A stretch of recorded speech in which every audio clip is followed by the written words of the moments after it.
A real thrill for me on the OHL podcast this week to talk about an author or with an author, but not just any author, the author of a new book about an Ontario Hockey League team and unapologetically one of my absolute favorites, Nick Caravaggio, who is the author of Pete's 101, the unofficial history of the Peterborough Petes. Hey, thanks for making time to do this. Appreciate it. Thanks very much for having me. So obviously, by the title of the book, we know where you're coming from here, a history of the Peterborough Petes, and you must have a love for them. What's your earliest memory of going to a Petes game, of the Petes as a team? It was, I know the exact date. It was the 3rd of this month of 1990. My dad took me to my first game. And I really wasn't a fan of hockey at that point. I was very young, and when he took me into that famous arena, like as soon as we walked in, there was that smell of ice and popcorn, and I just I was hooked right away. And then as soon as we went onto the ice, you see the fans in the stands, you see the hockey going on and the action. There's just something about it. Just all that stuff all just kind of coming at me at the same time was just incredible. And then it was love at first sight, and we had such a great time together. And it just was just kind of a fluke that we just went to that game, and then we had such a good time that we made it more of a common thing. And then that's one of the reasons why we had such a very close bond, was this was something that we could do together. So And for more than 30 years, you and your dad did exactly that. yeah, we started going to games more frequently in 95, 96. That was the first year that we, got our season tickets, and we were at the same seats all the time. And that was an incredible year. That was the year, of course, that they had the big year where they had to host the cup, and that whole time was just magical. And there've been a few good years since then, but nothing still tops that. It's one of my favorite things about hockey at this level. So I have fond memories of my dad taking me to the Kitchener Memorial Auditorium when I was a kid. And I felt, Nick, like we were, I mean, knowing the city like I do now, it wasn't all that far to go from the house I grew up in to the Odd, but it felt like we were traveling. We might as well have been going to Toronto. It was such a big deal. And when you've got a team that's as close knit to the community as Peterborough, as the Petes are, I'm sure you felt similarly. Oh, for sure. I mean, that this team is so special, and they have such a huge following, and they've been around for such a long time, and so it's still a thrill just to be a fan of this team. You mentioned the arena earlier. Can you explain it? I mean, look, it wouldn't be Peterborough without the PMC, but come on with the square corners and all that nonsense in there. Let's go. It's funny because at the time I didn't know what the square corners was all about. That wasn't until later, but it was slightly different than what it is now. Of course, people could still smoke back then, and so you could still smell some of the smoke in the hallway sometimes. But it was a little bit colder there.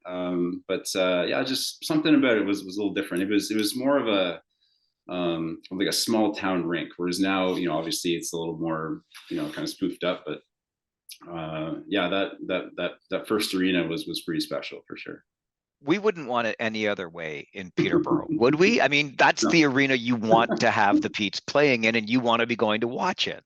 Yeah, for sure. Yeah, I know some people, they usually complain about it, but you just get used to it, and I just wouldn't have it any other way. You talked about, the smells of the arena, the popcorn, etc. Now, when I was a kid, mom would pop some popcorn at home, and this shows how old I am, Nick, but you could we take it in a brown paper bag into the arena with us. We would pop our own popcorn. Do you have a go-to snack at the PMC? It's popcorn. Yeah. Yeah. It's not as good as it used to be, but it's still pretty good. So yeah, I think part of that depends on the company you're with too. You never know. That's true. Yeah. I can never finish those bags on my own anymore, so I need help. So okay, so how does a guy who's obviously a fan and has been for some decades of the Peterborough Petes decide to write a book about the team? Oh, it's just something I always wanted to do. It's just something that's just been on my bucket list for a long time. I think one of the things that a lot of us have taken from the past few years with the pandemic is that life is short and it's unpredictable, and you just never know what's going to happen. And so this is something that's been on my mind for a long time, and I wanted to give it a try. And I didn't know what I was going to write about, and then I just kind of thought about things sometimes, and then I would think that, well, I mean, outside of feet, this is what I'm really passionate about. I love the Petes. They've been such a big part of my life, and yeah, so I just wanted to write about it because it was easier for me to do that, and so that's why I did it. Well, if I may, that seems like a rather modest way to describe your undertaking here, because I don't know, Nick, that everybody decides that if they do have a book in them, and I'm sure many of us think we might, but more than 300 pages, and it's called Pete's 101 because there are 101 different stories or essays that make up this book. That is no small feat, sir. Oh yeah, thank you. Yeah, like it wasn't supposed to be like this at the start. So at the start, it was mostly just going to be a collection of stats and figures and the odd story thrown in here and there, because I'm not a hockey guy. I never played at a high level. I would have liked to play for the Petes, but they never called me back. So it's just it's just I played house league, so that was the furthest I went. But so I didn't know any of the big names or any of that stuff. I knew a few people in town that were with them, and so those were the few that I talked to. And from there, it just kind of spiraled. And then I was never a big guy to actually talk to people. That's just not what I was used to doing. And the more you talk to people, the more you just you kind of go away from the interview process, and you just talk to them, you ask them questions. And then it was amazing how many things that I heard voluntarily from these people about their stories and about how they got certain players to come here and all those things that I'd never heard about before. And so I thought that was interesting. And so the book kind of evolved into what it is now. I'm going to guess that there aren't a lot of places you can go in the city of Peterborough and not encounter either a fan of the Petes or at least somebody that knows the Petes exist. Yeah, not many. That's they're a huge part of Peterborough for a reason. They've been around for such a long time, and even just driving around town, you still see signs everywhere. I mean, they're in people's homes, they're in people's businesses. There's old ones, there's new ones.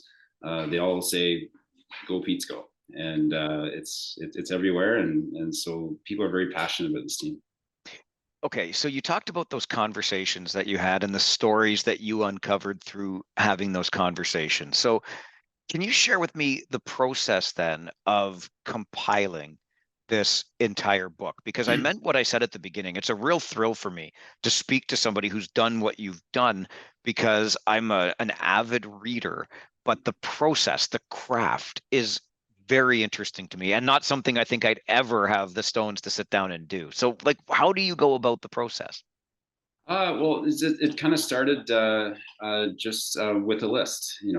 So I said, okay, if I'm going to do 101 chapters, let's try to think of things that I could write about. And so that I said, okay, let's see if we can get 25. And then I got 25, and then I would kind of take a few days and kind of think a bit more. And then so I eventually got to 101, and then I said, okay, I think we probably need a little bit more just in case I start writing and I don't like how it's going.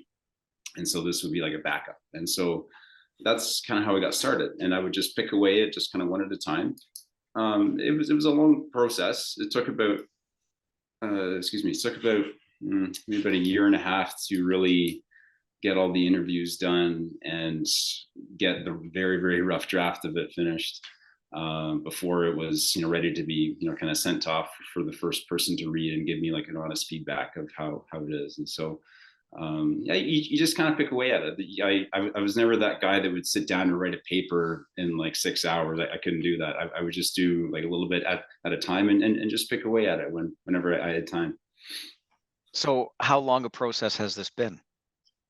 Just over 3 years. So I started just before the pandemic. That's when I was starting to start to talk to people. And then during the pandemic, most of us had some time off.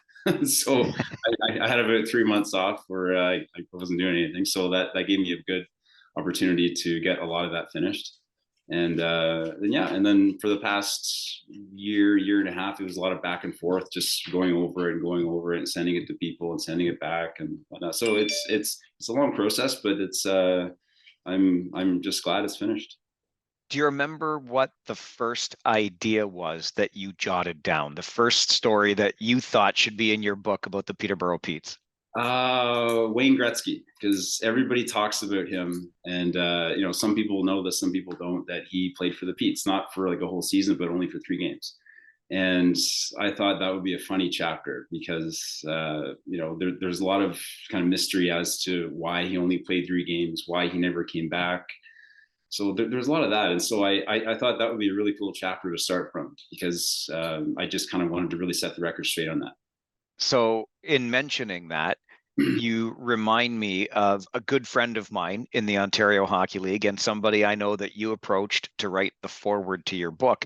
And I would not have known the Wayne Gretzky story had I not run into this friend one night before a Pete's game. And you got to understand, Nick, so I have a job to do as a broadcaster. And one of the most important things is to show up on time, because if I'm not, then there's a whole hell of a lot of dead air and nobody wants that. And so wouldn't you know, I see Jeff Toohey, our mutual friend, at the arena, and he takes me into that little Hall of Fame.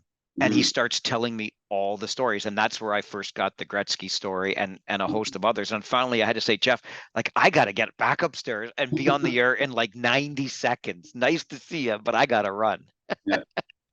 Yeah, it's pretty incredible. Yeah, I was so fortunate for him because again, like I didn't know him very well. Of course, I've seen him around many times, and then I just kind of ran into him. I guess it would have been 3-4 years ago.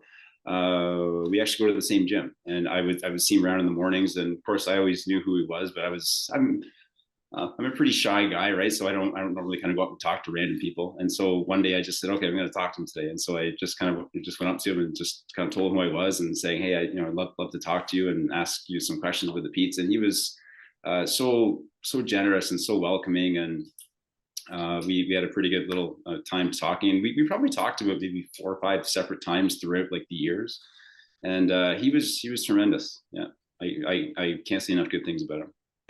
Same here. And obviously you picked the right subject. I mean, I'm sure he showed you his tattoo, right? He did, yeah. Jeff Toohey, the man with a Peterborough Petes tattoo. This is a thing. Okay, so for those that may not be as fortunate as you and I, Nick, what is the Wayne Gretzky story? How is it that he ended up playing those 3 games for the Petes and registering his first OHL points there? Yeah, so is based on the research that I found out anyway, is that he played for a farm team of the Petes, or not really a farm team, but they had some kind of connection with them. And he was, I think, 14 or 15 at the time, and they called him up because you could actually do that through kind of during that time. And so they called him up 3 separate times throughout the year. I think it was 75, 76. And he played 3 separate games, and I think he got 3 assists. And so, and then they would kind of send him back to where he was in Toronto, and then that was it. And then he was supposed to be drafted that spring, I guess, but he went 3rd overall, and so everybody says that the Petes cut him or that we didn't like him, we didn't think he was good enough. That's what some people think, which is odd. And but the truth of the matter is that I'm sure the Petes would have loved to have got him, but he got picked before the Petes could get him. So that's the kind of Coles Notes version of it. One of my favorite links, and I didn't know this as a kid. I only learned this as I got into the league a little bit more. So maybe this explains why when I was a kid, I always felt this connection. I think I was telling you off the air that when I went to hockey games at the Kitchener Memorial Auditorium as a child, I always looked forward to the Petes coming to town. There was just something about the Peterborough Petes. And to this day, even though I still work in Kitchener and broadcast Rangers games, I've said without apology that the Peterborough Petes have the best uniform in the league. I just love the maroon and white. I love that simplistic logo across the front. For me, it does it. And the Peterborough Petes actually were the Kitchener Canucks before Kitchener let the franchise go, and off it went to become the Peterborough Petes. Yeah, that's right. Yeah, I was. I'm still a fan of those jerseys that they had back in the '80s and '90s. I mean, that's probably because that's when I first saw them. So of course I'm going to have some kind of connection to that. Yeah, they had those for about maybe 20 years or so, and then they kind of shifted away from that for a few years. But now they're sort of back to what they were before. But it's I still miss the ones from the '80s and '90s. I still think those were the best. So going back to that team, kind of coming from Kitchener, early 1960s to Peterborough, and here we are 60 plus years later, Mm-hmm. and the team is still there. We've seen teams come and go from all kinds of places. Most recently, Hamilton couldn't even hang on to a team. What is it that keeps the Petes in Peterborough? Yeah, that's the big secret. And again, that's kind of one of the chapters that I talk about in the book. Kind of it's right at the end, but there's a lot of reasons. Again, just what I think. I mean, I'm not saying what what. So it's like, again, it's just kind of my opinion of it. But I think it's a combination of a lot of things. I think it's the way that the ownership is. They're not owned by one owner. They're owned by a small group of people whose only goal is to keep the team in Peterborough no matter what. Whereas if they had an owner, I'm sure they're going to have years where they're going to do good and some years where they don't. And if they don't do well, then they're gonna sell. That's what a lot of people do, and can't blame them. And then I think the other reason is they've been successful at times. Of course, not all the time, but they've won the league 10 times, so that's pretty good. And so of course, when you win that often, you're going to have good players, and you're probably going to make money, just enough to keep going, probably. And I think the third reason is probably just with the fans. I mean, they've supported this team for a long time.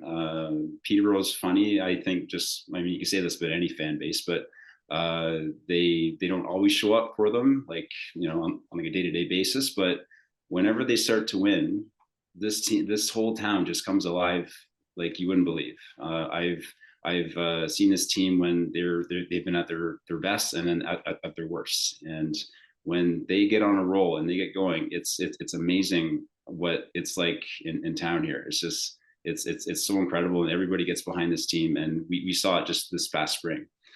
Just a funny example. We've had season tickets for like 30 years, right? And so there were some games where we couldn't make it, so I would try to give the away to people, and sometimes I couldn't give them away like for free. People still wouldn't take them. And then when the playoffs started, they started to get on a roll. Those same people would come and ask me, "Hey, are those tickets still available?" And I said, "Well, no, I'm going to the game." And then as time went on, it got as they got deeper into the playoffs, people started offering money for them, like hundreds of dollars, because I've heard of stories of people spending like almost $1,000 for a pair of tickets for this team. And so that's kind of why I think this team has lasted so long. It's just because of just the history of them, and they've been so successful for the most part. Obviously, they're not going to win all the time, and they have a really good fan base. Was the city, Nick, ever in danger of losing the team? Did it ever come close to folding over the decades? Sure, yeah. There were a few times. There wasn't a lot known about it. Like, given when I was doing the research for this, I got some of the story. I didn't get the whole story. But yeah, it has happened a few times. And then of course, there was one incident just a few years ago with the pandemic. They had an issue with that, and so that's one of the things that I do talk about in the book. But yeah, they were close a few times. One of the other things that people may know kind of generally about the team is the affiliation with the Montreal Canadiens way back then. But if you're affiliated with the Montreal Canadiens, how do you end up in the Eastern Ontario city of Peterborough? I think that they wanted to have a team that was, sort of between Montreal and Toronto. I think that's kind of where they were kind of going with that. And so Peterborough just happened to be just like the right place at the right time as they were looking for a new city. because they just started building this famous rink that we have now, and so they thought, okay, well, if they're going to build this new rink, that should be the best spot. And so I think there was a lot of factors at play, but I'm pretty sure that was one of the big ones, that rink just happened to be built at that same time. And so they wanted some kind of city that was between Montreal and Toronto, and so Peterborough seemed like the best spot. So literally, it turned out to be the right dot on the map. Yeah, basically.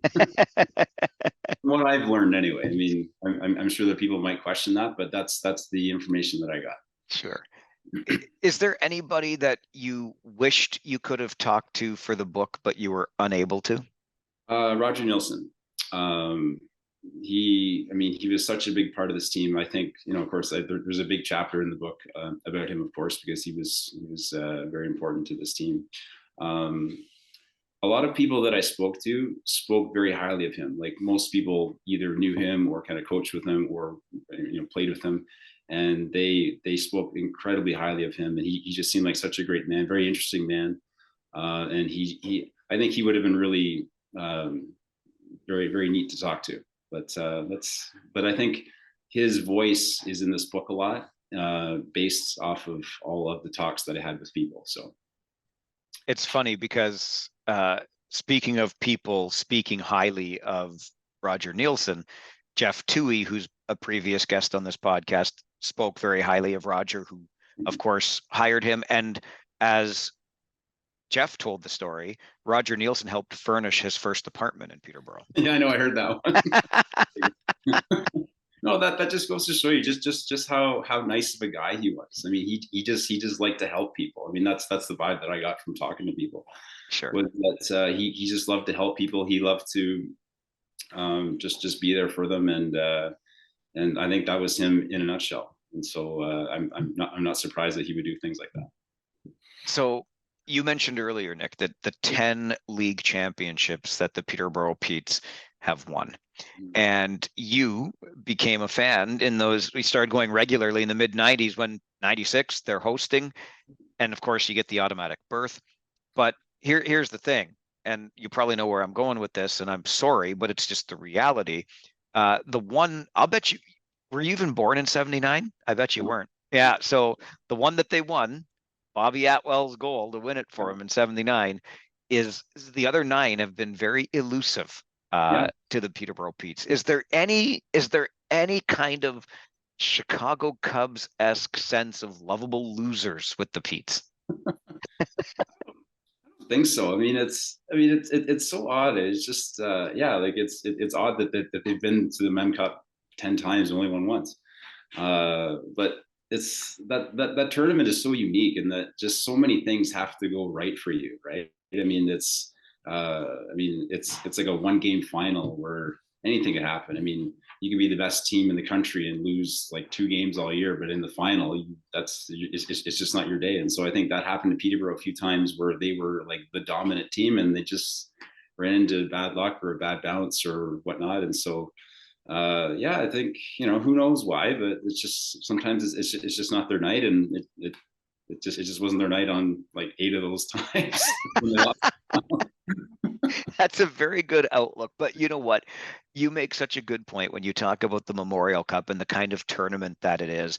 After you go through the wars, if you will, of winning your league, the Memorial Cup, dare I say, is almost an afterthought after all of it. It is, yeah. And it's odd because I don't really know if the players, if it's over for them after they win the OHL and the Mem Cup is just, it's just a bonus, or if that's like the actual goal is to win the Mem Cup. I mean, that's a thing that, again, I've heard, kind of back and forth from people that no, like they want to win the OHL and that's like their main goal, and then the Mem Cup is just a bonus. But they won't be too sad if they lose, kind of thing. And so who knows if that's what it is or not, but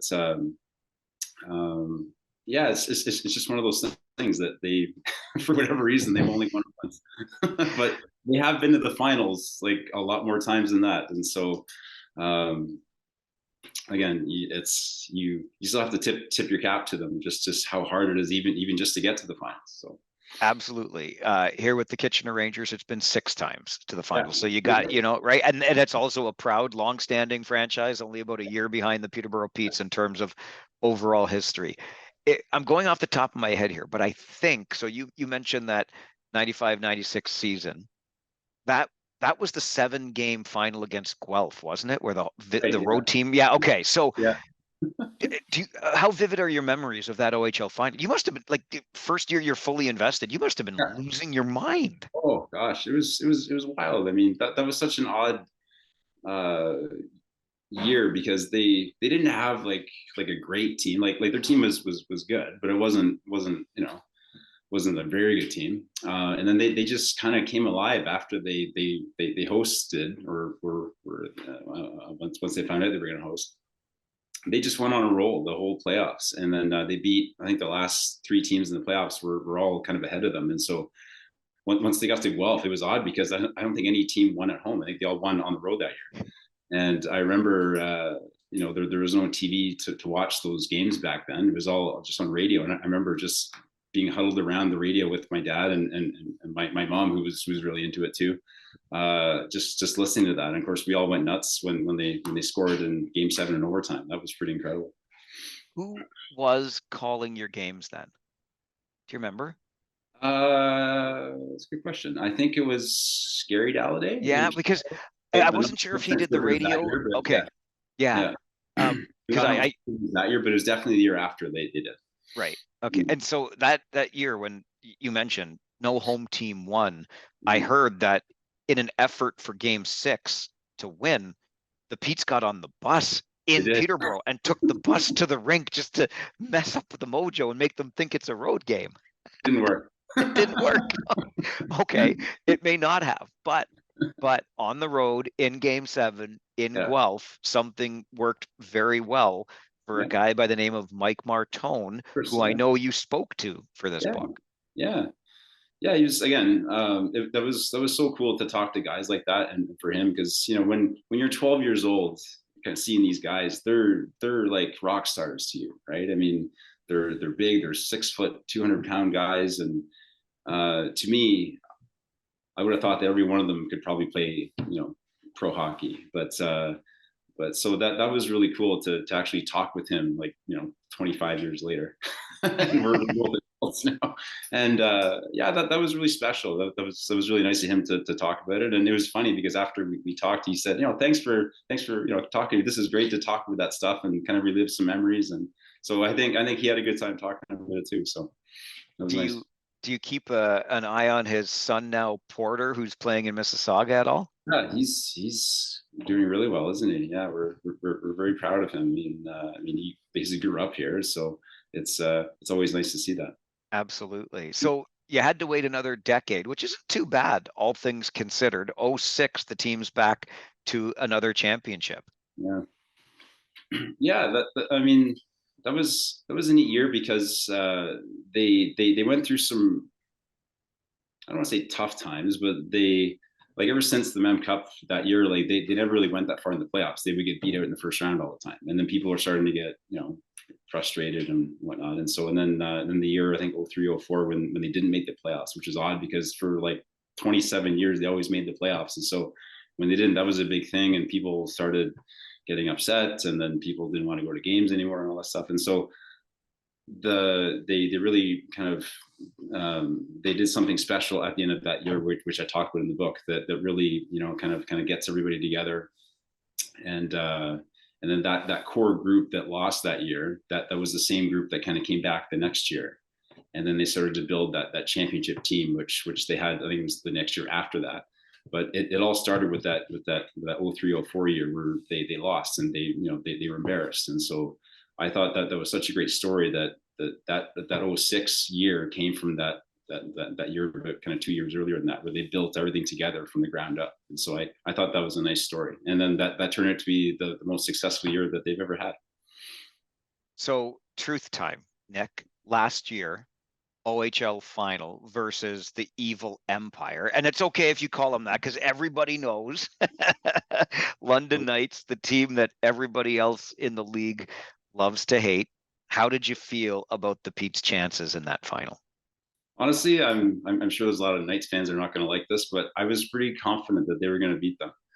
Just it's just a thing in sports. It's hard to explain, but sometimes people they just have their number, right? It's just I mean I knew that they were a good team, of course, but I just think the back of my mind that I think they can beat these guys. I was more worried about Ottawa and of course North Bay. I thought they were the better team than Peterborough, but Peterborough beat them.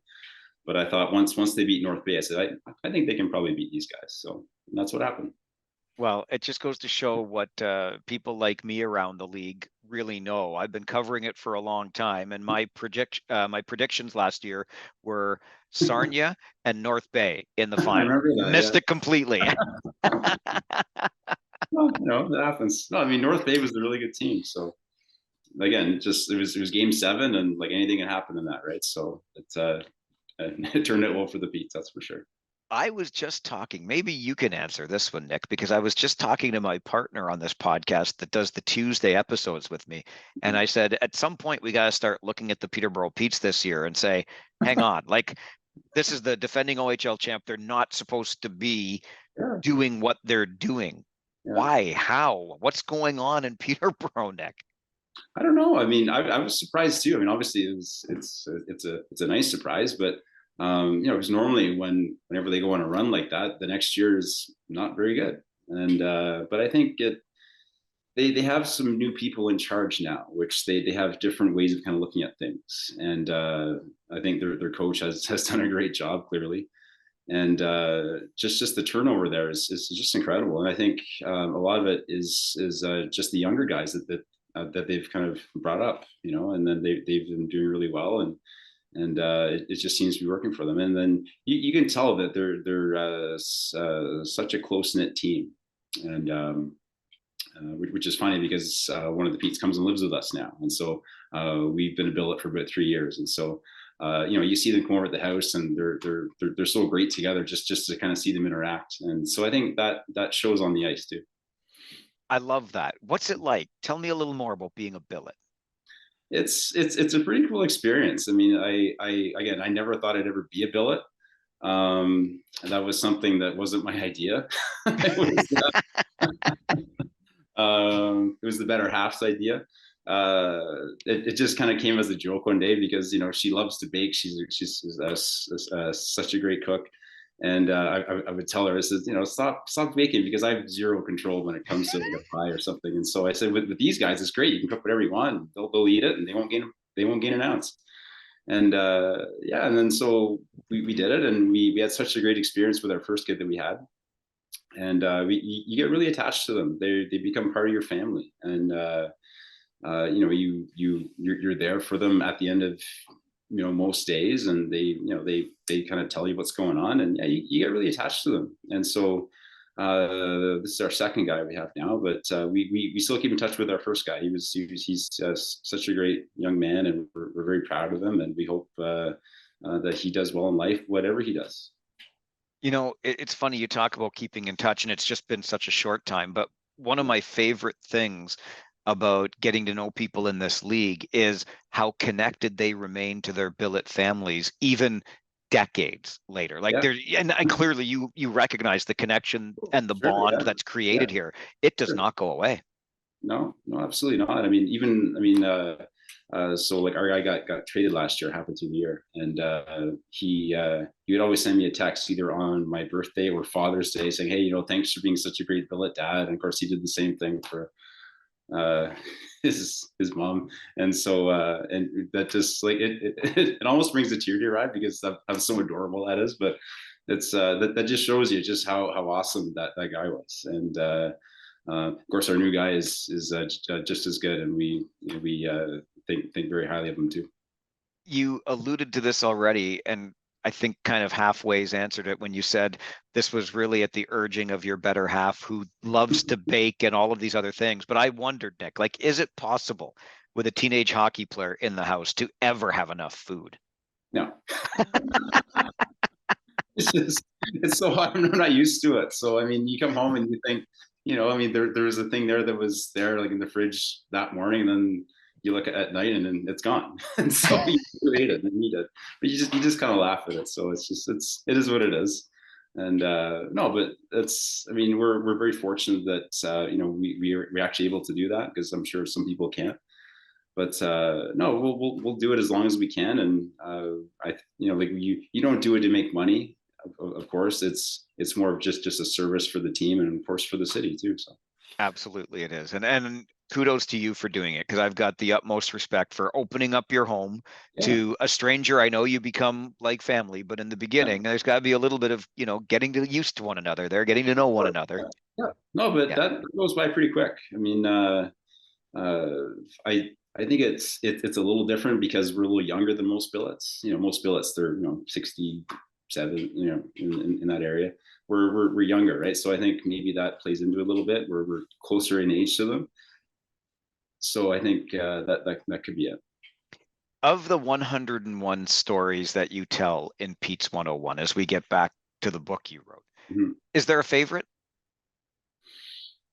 Uh,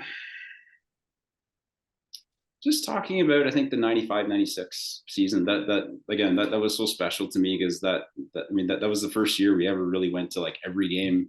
You got to know the players, not all of them, but most of them.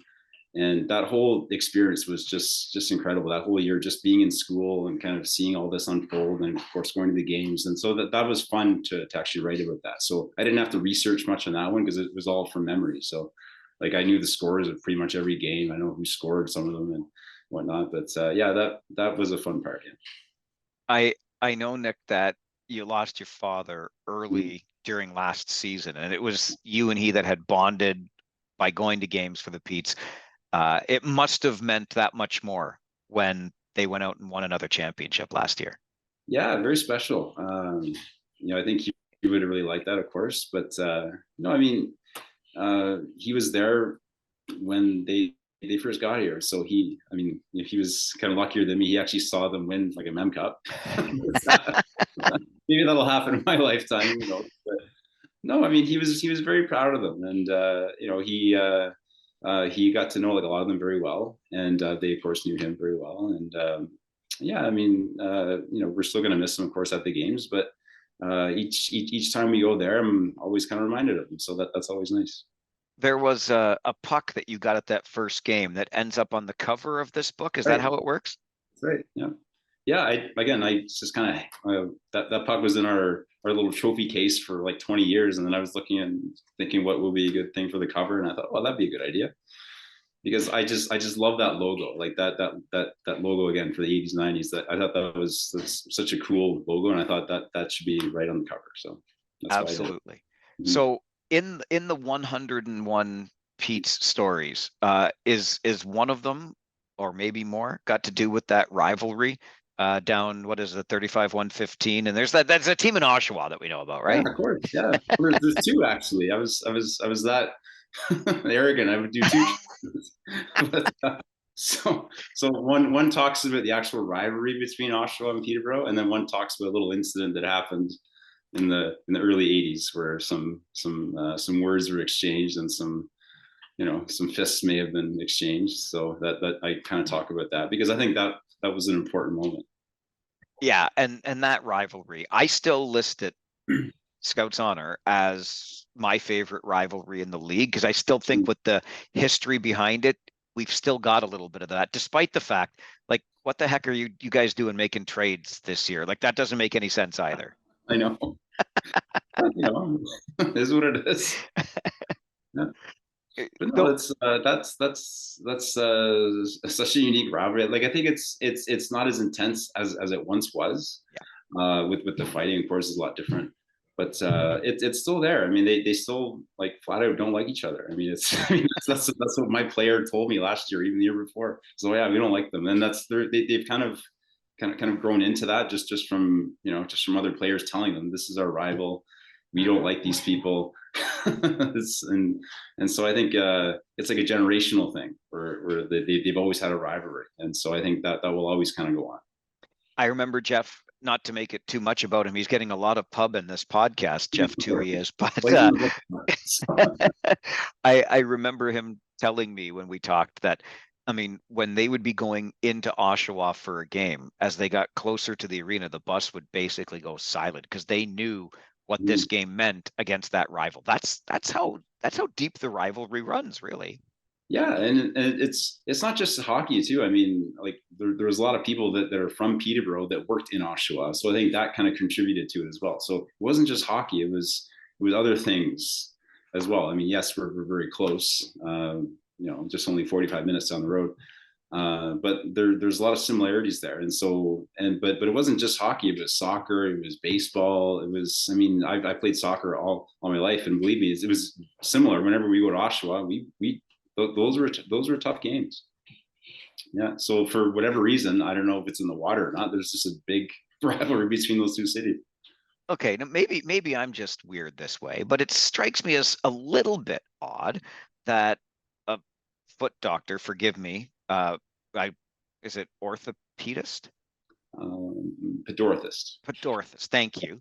And the son of a pedorthist Right. kicked a ball. Like, soccer doesn't make sense to me here. Aren't you supposed to be protecting those things? I know, but that's just what it is. Yeah. I know. Yeah, so my dad, when he kind of came to Canada back in the early 50s, he needed to have a job because at the time his family was very poor, and so his dad got him like a job in town here. So he actually worked for like a guy who basically made shoes. And so that's kind of how he kind of got into this. And people had foot problems even back in the 50s and 60s. And so he started making these little tiny insoles that he would actually build into people's shoes. And then from there, it kind of grew into this business that he started in 1970 and that I kind of took over about 10 years ago. Absolutely incredible. I love it. What, Nick, do you hope people take away from Pete's 101, the unofficial history of the Peterborough Petes? Well, just I hope that they take away just as much history about this team as they can. So I think the whole point of me writing this book was to kind of get as much information about this team as I could and kind of summarize it in a way that's very easy to read. And then that kind of tells people the most important points, or at least the most important points that I think there was, and kind of summarize it in a way that's very easy to read. And so, like, yeah, I mean, it is a slightly lengthy book, but if you were to talk with the Pete's entire history, that would be like an 800 to 1,000 page book. And so I really tried to get as much information as I could from a variety of sources and try to really kind of simple it down so that it's pretty easy to read, and then people would have a very good understanding of how this team got here, some of their successes, their failures, some of the things they've had to overcome.